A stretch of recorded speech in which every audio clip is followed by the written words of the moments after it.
காலையில நீங்க ஜெபிக்க வேண்டிய ஜெபம், எழும்பணும்னா என்ன ஜெபிக்கணுமாமா? தேவரீர், என் வாயின் வார்த்தையும் என்னுடைய இருதயத்தின் தியானமும் உம்முடைய சமூகத்திலே என்னவா இருப்பதாக, விருதியா இருப்பதாக. நீங்கள் நினைத்து பாருங்க. இன்னைக்கு ஆண்டவர் என்னமோ நம்ம மேல என்ன வச்சிருக்கிறார் அப்படின்னா, கிருபையாய் ஆண்டவர் இறங்குகிறார், கிருபையை ஆண்டவர் வச்சிருக்கிறார். வாயை தவறி பேசிடாதீங்க. கோபம் வருதுன்னு எதை வேண்டும் என்றாலும் பேசிவிட வேண்டும் என்று நினைக்காதீங்க. உங்க பிள்ளைகளை நீங்க பேசிடாதீங்க. உங்களுடைய கணவனாரை நீங்கள் பேசிவிடாதீர்கள். உங்க மனைவியை நீங்க பேசிடாதீங்க. ஏன்னா வார்த்தை, சில வார்த்தைகள் சில மனிதனை உயிர்ப்பிக்கும், சில வார்த்தைகள் சில மனிதனை உயிர்ப்பிக்காது. என்ன செய்யும் தெரியுமா?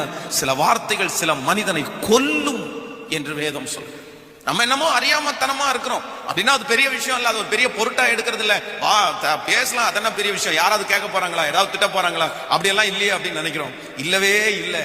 ஆண்டவர் எதை மிக அதிகமாய் கவனிக்க சொல்லுகிறார் என்றால், உன்னுடைய வாயின் வார்த்தைகளிலே